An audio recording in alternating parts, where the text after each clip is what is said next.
యెహోవా నీవు దోషములను కనిపెట్టి చూచిన యెడల ప్రభువా ఎవడు నిలవగలడు.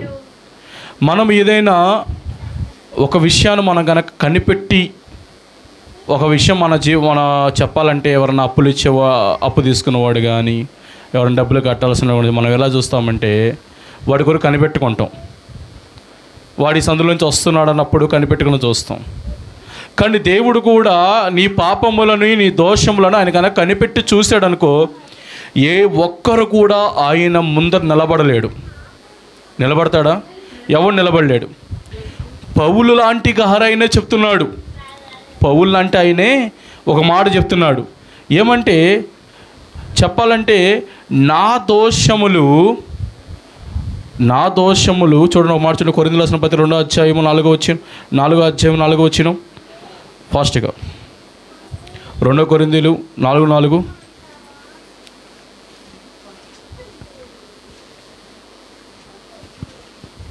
మొదటి కొరింథీయులు 4:4. నా యందు నాకు ఏ దోషము కానరాదు, అయినను ఇందువలన నీ నీతిమంతుడిగా ఎంచబడను. నన్ను విమర్శించువాడు ప్రభువే. హల్లెలూయా, హల్లెలూయా. నా యందు నాకు ఏ దోషము కానరాదు, అయినను నేను నీతిమంతుడిగా ఎంచబడను. నన్ను విమర్శించువాడు ప్రభువే. హల్లెలూయా, హల్లెలూయా. అంటే పౌలు లాంటి గొప్ప ఆయనే చెప్తున్నాడు ఒక మాట. ఏం చెప్పాడంట? నా యందు నాకు ఏ దోషము కానరాదంటే కనబడదు, కానీ నేను నీతిమంతుడిగా ఎంచబడను. ఎందుకంటే నన్ను విమర్శించువాడు ప్రభువే. హల్లెలూయా, హల్లెలూయా. మనం ఎప్పుడూ ఒక మాట గుర్తుపెట్టుకోవాలంట. అయ్యా, నీవు నా దోషమును నా పాపమును కనిపెట్టి చూసినడలా నీ ముందర నేను ఎలా నిలబడగలను ప్రభువా అని ప్రార్థన చేయాలి. నన్ను క్షమించమని ప్రార్థన చేయాలి. చేసి పౌలు లాంటి వ్యక్తి చెప్తున్నాడు కదా, నా యందు నాకు ఏ దోషము కనబడదు, కానీ నన్ను విమర్శించువాడి నీతిమంతుడిగా ఎంచబడను. నన్ను విమర్శించేవాడివి నువ్వే. హల్లెలూయా, అవునా కదా? ఒక మాటేనండి. యెషయా ప్రవక్త ఉన్నాడు. ఎవరైనా యెషయా ప్రవక్త చెప్పాలంటే అతని మాట దేవుడు ఏమైతే చెప్తున్నాడో ఆ మాట ప్రకారం ప్రవర్తించేవాడాయన, ఆ మాట ప్రకటించేవాడాయన. ఎదురు నిలబడింది రాజైనా, ఎదురు నిలబడింది ఎవడైనా సరే, దేవుడు చెప్పిన మాట ప్రకటించడమే యెషయా గారి పని. ఇలాంటి ప్రవక్త ఒకరోజు దేవుడి సన్నిధిలో ప్రార్థనలో దర్శనంలో చూస్తూ ఉన్నప్పుడు దేవుడి సన్నిధి కనబడగానే అంటున్నాడంట. ఏమంటున్నాడంటే, నేను అపవిత్రమైన పెదవులు కలవాడను నేను, అపవిత్రమైన నాలుగు కలవాడను నేను అని చెప్పగానే ఆయన పెదవులను ఒక దూత వచ్చి కారుచున్న అగ్ని తీసుకొచ్చి కాల్చిందంట పెదాలని. హల్లెలూయా, హల్లెలూయా. అంటే నిజంగా చెప్తున్నాము, ఒక మాట జాగ్రత్తగా విను. దేవుడు మన పాపములను, మన వ్యతిరేకతలను, మన దోషములను కనిపెట్టి చూస్తే నువ్వు నేను ఈ లోకంలో నిలబడలేము. దేవుడి కృప, కనికరము, కటాక్షము మధ్యలో అడ్డుపడుతుంది కాబట్టి, నీ పాపము నా పాపం కొరకు ఆయన బలి అయ్యాడు కాబట్టి నువ్వు నేను దేవుడి పరిశుద్ధమైన మందిరములో నిలబడగలుగుతున్నాం, ఉండగలుగుతున్నాం, నివసించగలుగుతున్నాం. హల్లెలూయా, హల్లెలూయా. కాబట్టి మనము దేవుడి కొరకే కనిపెట్టుకోవాలి, ఆయన కొరకే కనిపెట్టుకోవాలి. హల్లెలూయా. చూడండి, ఒక మాట 130 కీర్తన 5వ వచనం, త్వరగా 130 కీర్తన 5వ వచనం.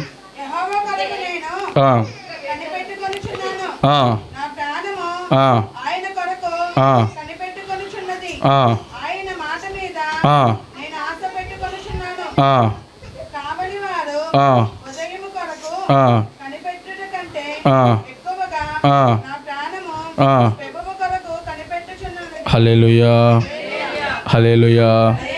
నేను దేవుడి కొరకే కనిపెట్టుకొనుచున్నాను, నా ప్రాణము ఆయన కొరకే కనిపెట్టుకొనుచున్నది. ఒక కావలి వారంటే ఎవరు? కావలి వారంటే ఎవరు? కాపలా కాసేవాడు. నైట్ పూట ఉదయం వరకు ఎలాగైతే ఎతుకుతున్నాడో అంతకంటే ఎక్కువగా నేను నా దేవుడి కొరకు కనిపెట్టుకొనుచున్నాను అని చెప్తున్నాడు. హల్లెలూయా. అంటే నిజంగా దేవుడితో మనం ఈరోజు చెప్పవలసిన ఒక మాట ఏంటంటే, అయ్యా నువ్వు నా దోషములను, నా పాపములను, నా వ్యతిరేకతను కనిపెట్టిన ఎడల నేను నీ ముందు నిలబడలేను ప్రభువా, దయతో క్షమాపణ దయచేయమని ప్రార్థన చేయాలి. అడగాలి, ప్రార్థన చేయాలి. ఏం చేయాలి చెప్పండి? ముందు అడగాలి. నేను నిలబడలేను ప్రభువా నీ ముందర. ఆయనే కాదు, ఎవ్వరు కూడా ఆయన ముందు నిలబడలేరు. అవునా కదా? పౌలు లాంటి వ్యక్తి ఎప్పుడైతే సౌలుగా నుంచి పౌలుగా మారాడో ఏ పాపం ఆయన దగ్గర లేదు, ఏ దోషము లేదు, శాపము లేదు. చెప్తాడు, ఏమని చెప్పాడు తెలుసా? ఇదిగో నేను హెబ్రీయుడిని, చెప్పాలని బెన్యామీను గోత్రపోవాడని, 8 దినాలకి సున్నతి పొందినవాడని, ధర్మశాస్త్ర పరిచయుడిని నేను.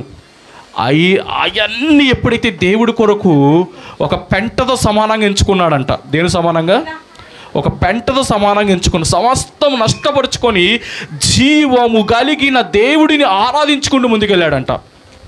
ఎవరిని ఆరాధించుకుంటా? వాక్యం విని జాగ్రత్తగా. జీవము కలిగిన దేవుడిని ఆరాధించుకుంటూ వెళ్ళాడు. ఇలాంటి వ్యక్తి అంటున్నాడంట, నా యందు నాకు ఏ దోషము కానరాదు, అయినా సరే నేను నీతిమంతుడిని కాను. ఎవరు కాదంట? నేను నీతిమంతుడిని కాను. హల్లెలూయా. ఎవరంటేనా? నేను నీతిమంతుడిని కాను, ఎందుకంటే నన్ను విమర్శించేవాడు ప్రభువే. హల్లెలూయా. ఆయన విమర్శన చేసే రోజున నువ్వు ఎంత పవిత్రంగా, ఎంత పరిశుద్ధంగా, ఎంతగా బ్రతికినా సరే రక్షణ అనేది మనకి లేకపోతే నువ్వు ఎలా కనపడతావంటే, నువ్వు ఎంత తెల్లటి వస్త్రాలు వేసుకున్నా ఆయన కంటికి మురికి గుడ్డల్లా కనపడతాయి అంట. ఏం కనపడతాయి? నువ్వు ఎంత సోపు స్నానం చేసిన, షాంపూలు వేసి రుద్దుకొని సెంట్లు కొట్టుకొని వచ్చినా సరే ఆయన కంటికి ఏం కనపడుతుంది అంటే ఒక మురికి గుడ్డలా కనపడద్ది అంట నీ జీవితం. ఒక మురికి జీవితంలా కనబడుతుంది నీ జీవితం. హల్లెలూయా. హల్లెలూయా. ఎలా కనబడుతుందంట? ఒక మురికి జీవితంగా కనబడుతుందంట. నిజంగా అందుకని యెషయా లాంటి ప్రవక్త కూడా అన్నాడు కదా, ఏమన్నాడు చెప్పండి? అపవిత్రమైన పెదవులను కలవాడనని చెప్పి. ఎవ్వరు కూడా ఆయన ముందు నిలబడలేరు. ఎప్పుడైతే యేసే రక్తంలో మనం కడగబడగలుగుతామో, ఒక మాట చెప్పనా, చాలామంది అనుకునే విషయం ఒకటి చెప్పనా, యేసే రక్తంలో కడగబడి రక్షణ, మారు మనసు, బాప్తిసం పొందుకుంటే సరిపోద్ది అనుకుంటున్నారు చాలామంది. ఎలా ఉండిద్దంట? యేసే రక్తంలో కడగబడిన తర్వాత సరిపోద్ది అనుకుంటున్నాడు చాలామంది. కానీ ఒక మాట మీకు తెలియని విషయం ఏంటంటే అది సరిపోదు. ఏం సరిపోదంట? అది సరిపోదు. చూడండి ఒక మాట, అపొస్తలుల కార్యాలు 26వ అధ్యాయం, త్వరగా అపొస్తలుల కార్యాలు 26వ అధ్యాయము 20వ వచనం. అపొస్తలు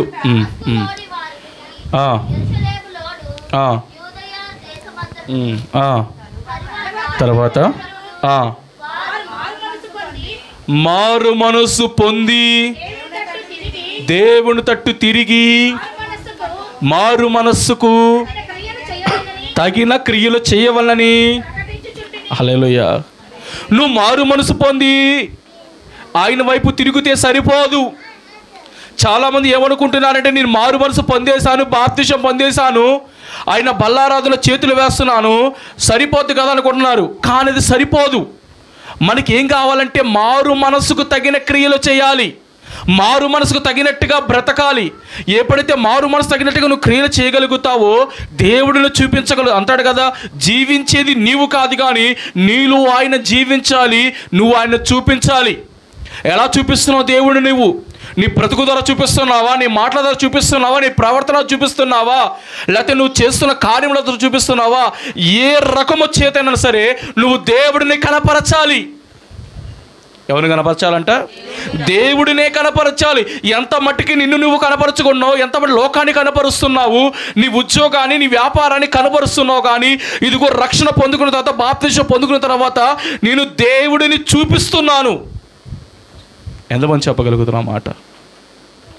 నీ క్రియల్లో దేవుడు కనబడాలా, నీ మాటలో దేవుడు కనబడాలా, నీ చూపుల్లో దేవుడు కనబడాలా, నీ ప్రవర్తనలో దేవుడు కనబడాలా, ప్రతి విషయంలోనూ దేవుడే కనబడాలా.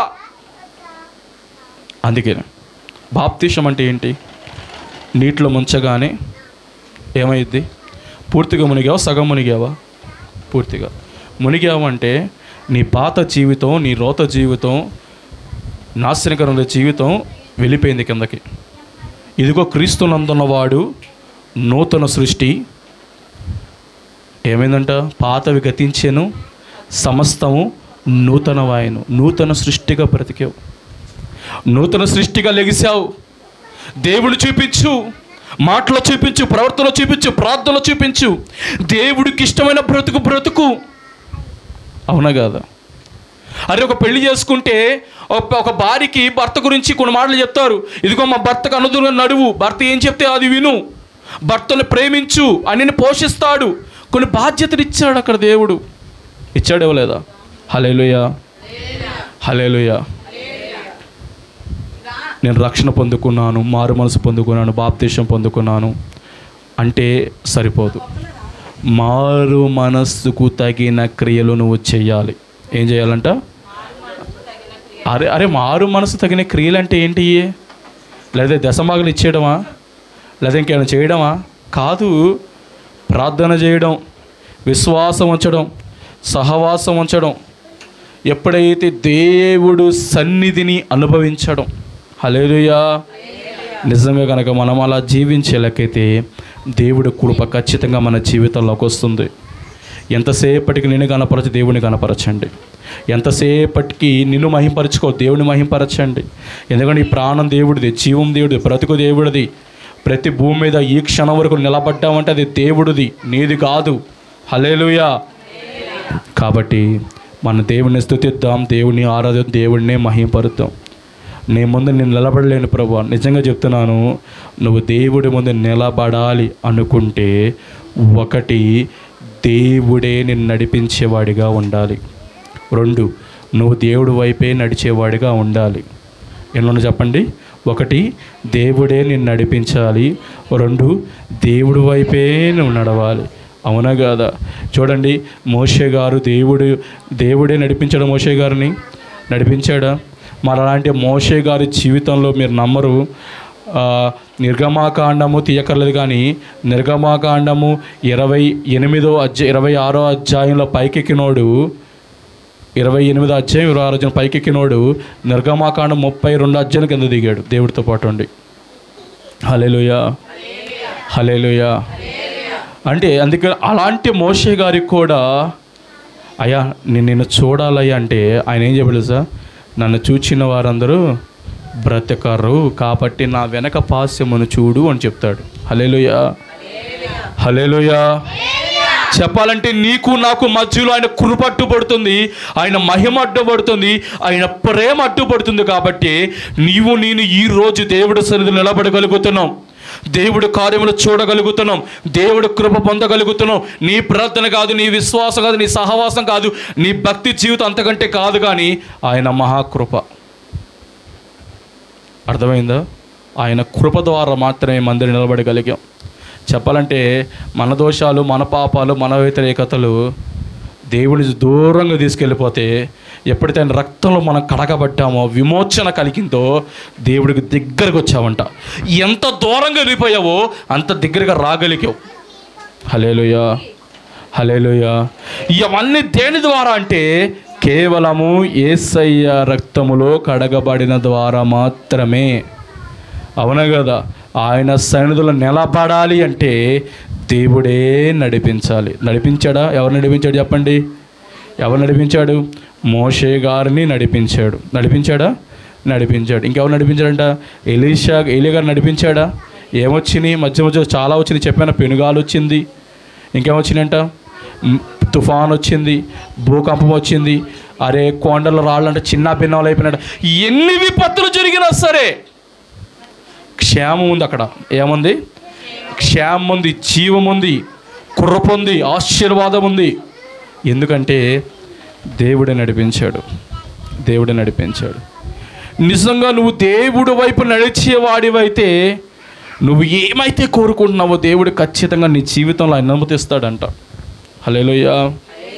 అవునా కదా? ఓ మాట చెప్పనా,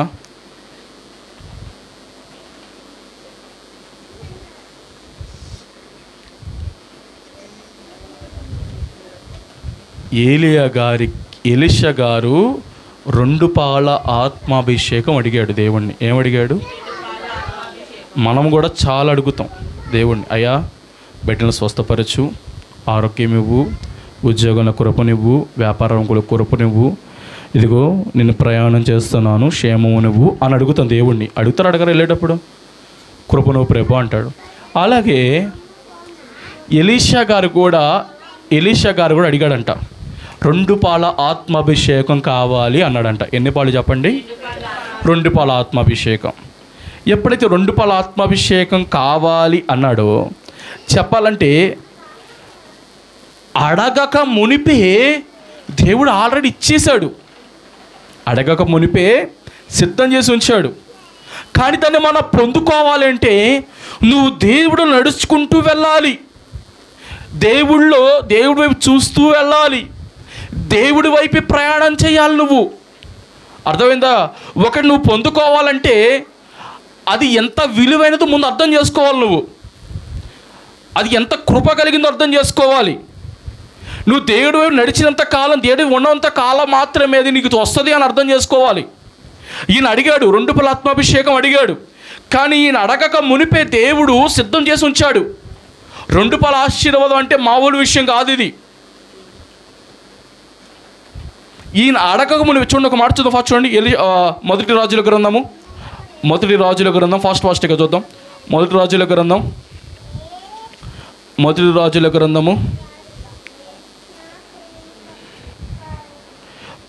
అధ్యాయము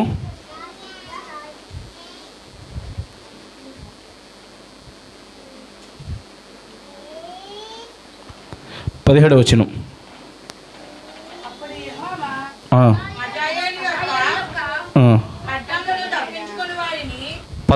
19వ వచనం చూడండి. 19. ఏలియా అచ్చటి నుండి పోయిన తర్వాత అతనికి షాపాతు కుమారుడైన ఎలీషా కనబడెను. అతడు తన ముందురున్న 12 అరకల ఎడ్ల చేత దుక్కి దున్నించుచు 12వ అరక తాను చోలుచుండెను. ఏలియా అతను చేరపోయి తన దుప్పటి అతని మీద వెయ్యక అతడు ఎడ్లను విడిచి ఏలే అంట పరిగెత్తి, నేను పోయి నా తల్లిదండ్రులను ముద్దు పెట్టుకొని తిరిగి వచ్చి నిన్ను వెంబడించదని అతని సెలవీడగా అతడు పోయి రమ్ము, నిర్బంధమేమీ లేదని చెప్పి. హల్లెలూయా. ఇప్పుడు ఏలియా గారు నడుచుకుంటూ వస్తున్నారు. ఇప్పుడు ఏలియా గారు, మీరు జాగ్రత్తగా రండి, ఇప్పుడు ఏలియా గారు ఒకటి కోరుకున్నాడంట. ఎలీషా గారు ఒకటి కోరుకున్నాడు, ఏలియా గారు ఒకటి కోరుకున్నాడు. ఇప్పుడు విషయం ఏంటంటే, ఎప్పుడైతే మన దోషాలు, మన పాపాలు ఎప్పుడైతే నువ్వు ప్రతీది దేవుడి దగ్గర ఒప్పుకొని దేవుడి రక్తంలో కడగబడి బాప్తిసం పొందుకొని మారు మనసుకు తగిన క్రియలు చేస్తూ దేవుడిని వెంబడిస్తావో, ఇలా వెంబడించే క్రమంలో నువ్వు ఏమైతే దేవుణ్ణి అడుగుతున్నావో, ఏమైతే పొందుకొని ఆశపడుతున్నావో, ఎటువైపు అయితే నడవాలి అనుకుంటున్నావో అది నిజముగా దేవుడికి ఇష్టమైనవైతే ఖచ్చితంగా నిన్ను నడిపిస్తాడు. అర్థమైందా? ఇప్పుడు ఏలియా గారు దేవుడు చెప్పిన ప్రకారం మొత్తం చేశాడు. చేయలేదా? చేశాడు. అక్కడికి వెళ్ళి పలానా ప్రాంతానికి వెళ్ళి ప్రార్థన చేయి. ఏం ప్రార్థన చేయాలంటే, నీకు కృప వస్తుంది, నీకు దీవెన వస్తుంది, ఆశీర్వాదం వస్తుంది. ఈ ప్రార్థన కాదు నాయన, 3.5 సంవత్సరాలు వర్షం పడదని ప్రార్థన చేయమన్నాడు. 3.5 సంవత్సరములు కరువు కలిగిద్దని ప్రార్థన చేయమన్నాడు. హల్లెలూయా. 3.5 సంవత్సరాలు చెప్పాలంటే అక్కడ గిడ్డి కూడా తరగని కాలం వస్తుంది అని చెప్పమన్నాడు. ఎవరి ముందు ప్రార్థన చేయమన్నాడు తెలుసా? ఒక రాజు ముందు ప్రార్థన చేయమన్నాడు. ఎవరి ముందు అంటే ఇప్పుడు సీఎం ముందు అనుకోవచ్చు, సీఎం కూడా పనికిరాడు, పిఎం ముందు అనుకోవచ్చు. ఒక ప్రైమ్ మినిస్టర్ దగ్గరికి వెళ్ళి ఇదిగో నీ దేశం ఇలా అయిపోతుంది అంటే ఊరుకుంటాడా? నువ్వున్న ప్రాంతం నలిగిపోతుంది అంటే ఊరుకుంటాడా? ఊరుకోడు. చెప్పాలంటే ఆ రోజులు చెప్పా ఉన్నాడు ఆయన. అదే మాట చెప్పాడు.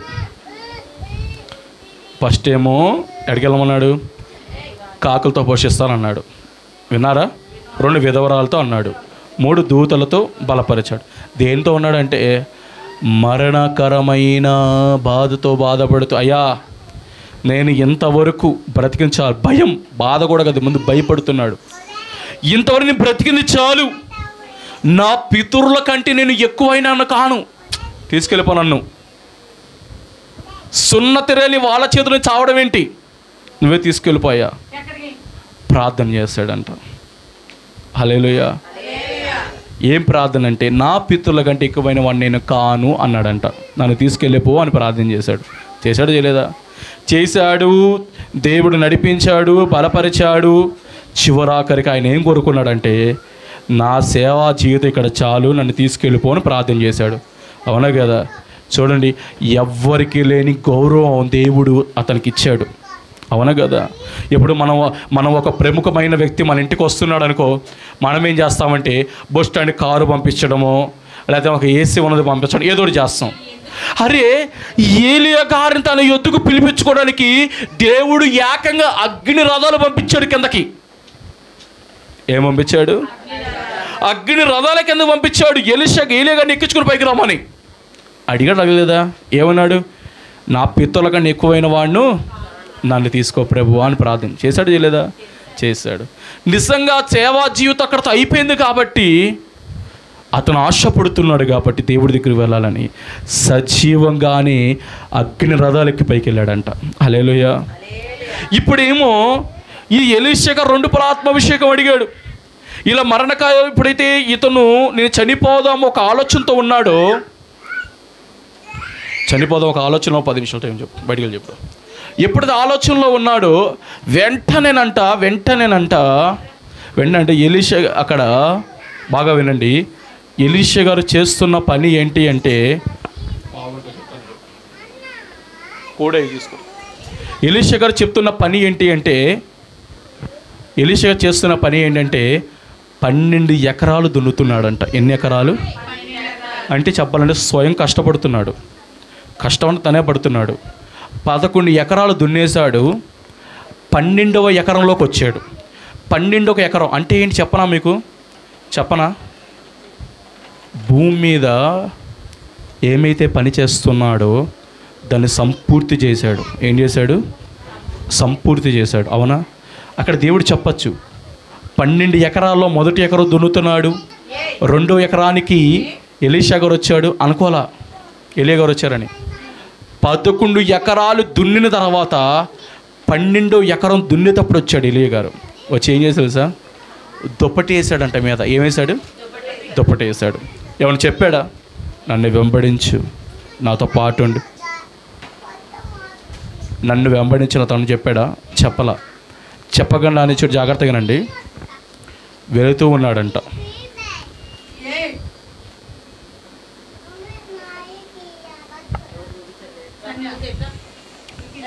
ఒక్కొక్కరు ఒకరు తీసుకోండి, ఒక్కొక్కరు ఒకరు తీసుకెళ్ళండి, ఒక్కొక్కరు ఒకరు తీసుకోండి.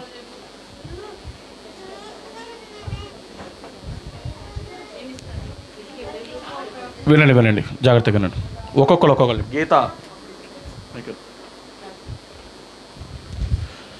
11 ఎకరాలు అయిపోయింది, 12 ఎకరంకి వచ్చాడు. దుప్పటి వేసాడు. వేయగానే అంటాడంట, అయ్యా నా తల్లిదండ్రులు ముద్దు పెట్టుకుని వస్తాను అన్నాడు. బాధ్యత నిర్వహించాడు. అక్కడ ఒక పని జరిగించాడు. 2 బాధ్యత. ఇవన్నీ వెళ్ళిపోలే వెనకాల, ఎందుకంటే కన్న తల్లిదండ్రులు ఉన్నారుగా, వాళ్ళకి చెప్పాలిగా దేవుడు పిలుస్తున్నాడని. వాళ్ళకి చెప్పేశాడు. చెప్పడమే కాదు, ఎవరైతే బంధువులు స్నేహితులు ఇంతమంది అయితే ఉంటారా ఒక మనిషి పుట్టిన తర్వాత ఎవడో ఒకటి స్నేహితుడు బంధువుడు వస్తాడు, రాకుండా ఉంటాడా? వాళ్ళందరికీ ఏ కాడి ఎద్దులైతే దున్నాడో ఆ కాడి ఎద్దులు తీసి వధించి వాడికి ఆహారం పెట్టేశాడు మొత్తం అందరికీ. చెప్పాలి, ఒక విందు చేశాడు, పని జరిగించాడు, బాధ్యత నిర్వహించాడు.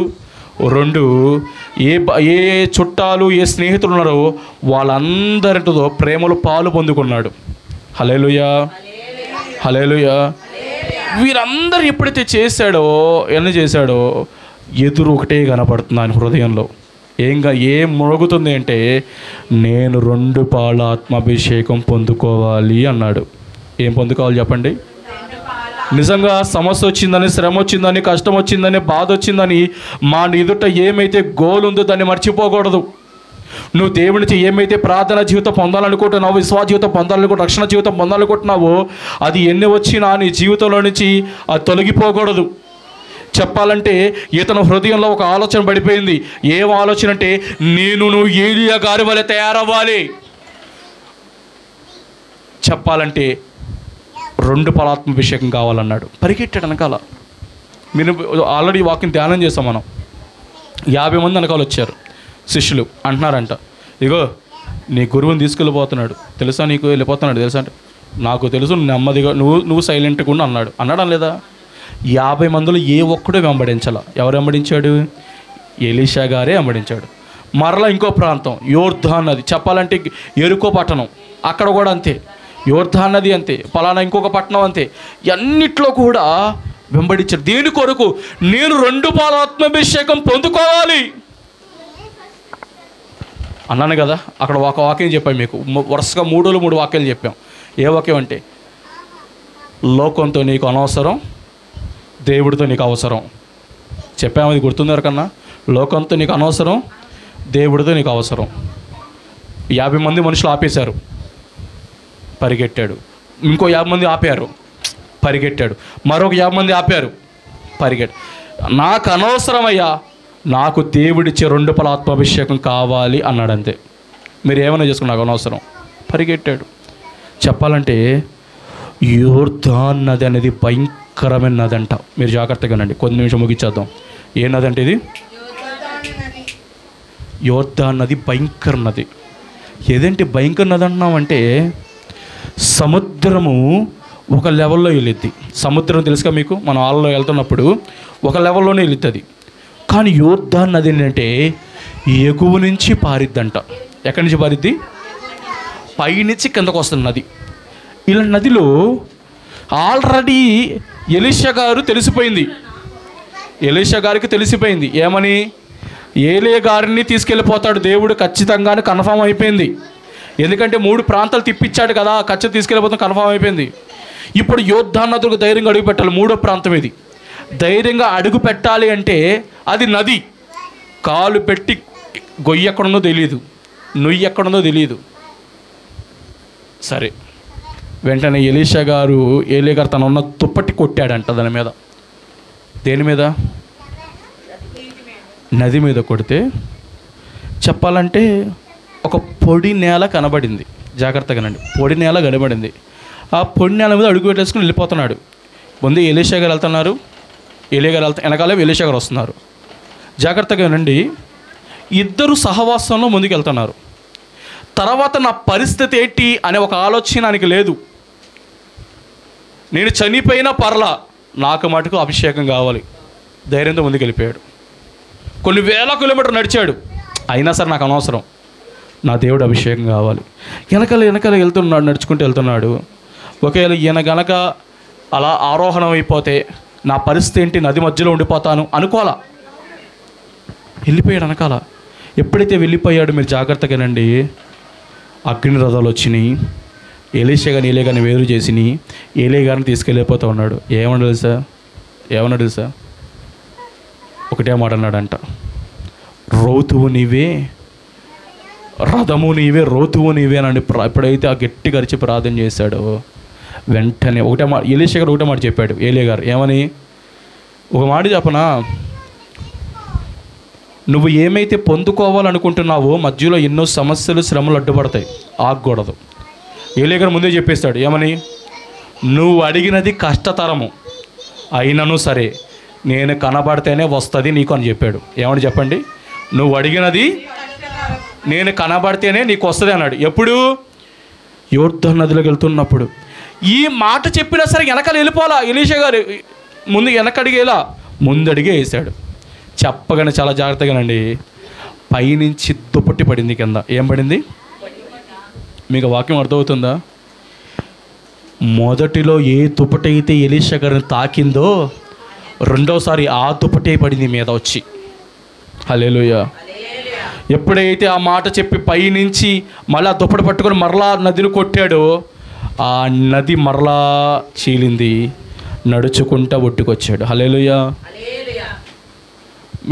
మీరు జాగ్రత్తగా ముగించేద్దాం ఫాస్ట్గా. అస్సరా ఎలీషా గారు పొందిన 2 రూపాయల ఆత్మాభిషేకం ఎంత విలువైందంటే, ఎలీషా గారు చనిపోయి సమాధులు పెట్టి 1 సంవత్సరమైన తర్వాత ఒకడు యుద్ధం జరిగిందంట. అక్కడ ఒక యుద్ధంలో ఒక భటుడు సేవని తీసుకొచ్చి ఎలీషా గారు చనిపోయిన సంవత్సరం తర్వాత ఉన్న సమాధిలో ఆ దేహాన్ని పెట్టగానే ఆ దేహము సజీవమైందంట. హల్లెలూయా. మనిషి చనిపోయినా సరే ఆ 2 రూపాయల ఆత్మాభిషేకం చనిపోవాలా. మనిషి చనిపోయాడు కానీ ఆ పవర్ ఉండిపోయిందంట. అవునా కదా? అది 2 రూపాయల ఆత్మాభిషేకం శక్తి. మనిషి చనిపోయి సంవత్సరం అయింది కానీ పవర్ వెళ్ళిపోయిందా? చనిపోయిన భటుడు సవితము సజీవుడిగా నిలబడ్డాడు అక్కడ వచ్చి. ఈ కృపంతా ఎక్కడ ఉంది అంటే దేవుడి వైపు నడిచే విధానంలో ఉంది. ఒకటి పొందుకోవాలని ఆశపడుతున్నప్పుడు ఎన్నో వస్తాయి అడ్డంకులు, ఎన్నో ఆటంకాలు వస్తాయి.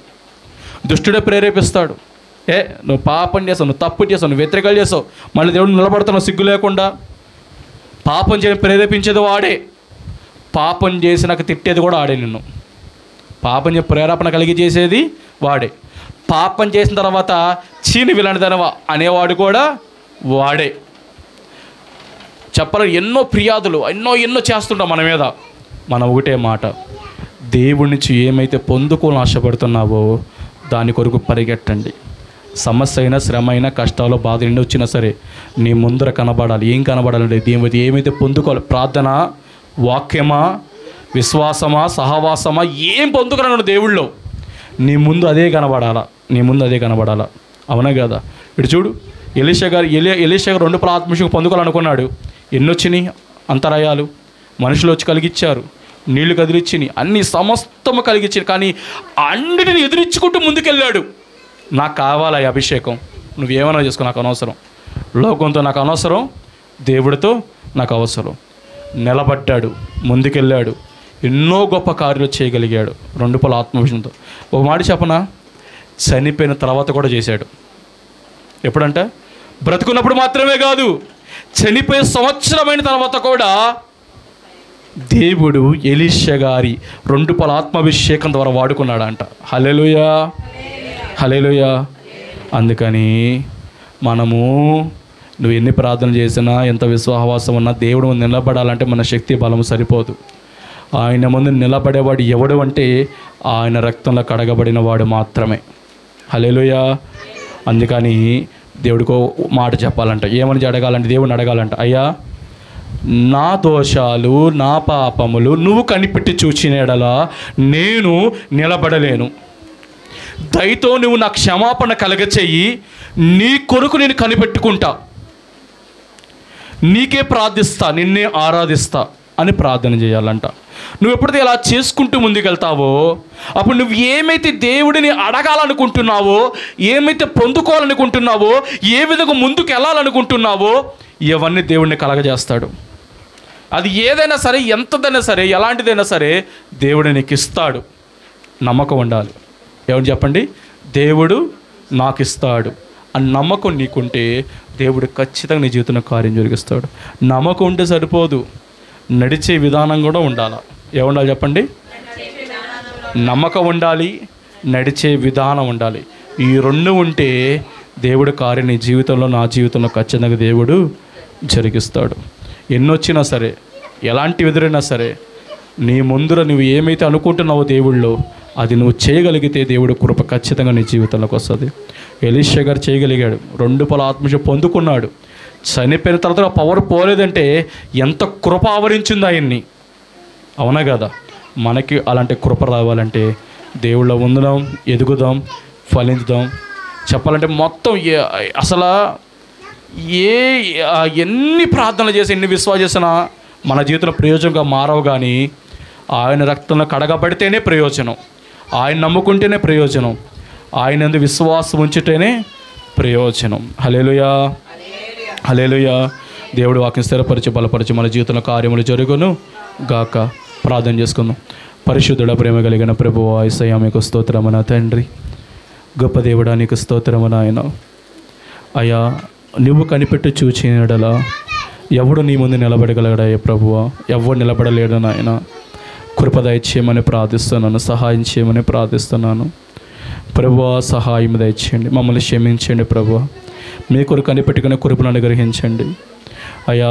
మమ్మల్ని అందరూ ప్రభువా మీ యందు బలముగా నడిపించండి. కృపను సహాయం దయచేయమని, వచ్చిన ప్రతి బిడ్డను మీరు దీవించమని, ఆశీర్వదించమని. గొప్ప సాక్ష్యములు ఇచ్చారు, మీకు స్తోత్రం అయ్యా. బలపరచండి నాయన. ప్రభువా, నువ్వు కనిపెట్టి మేము నిలబడలేము నాయన, మేము నిలబడలేము నా ప్రభువా. అయ్యా, నీ రక్తాన్ని కడగబడితే మేము నిలబడగలను నాయన. ఎందుకంటే మా దోషములు మీరు క్షమించగలిగిన దేవుడు నాయన. మా పాపం నుంచి మనం విడదీసిన దేవుడు నాయన.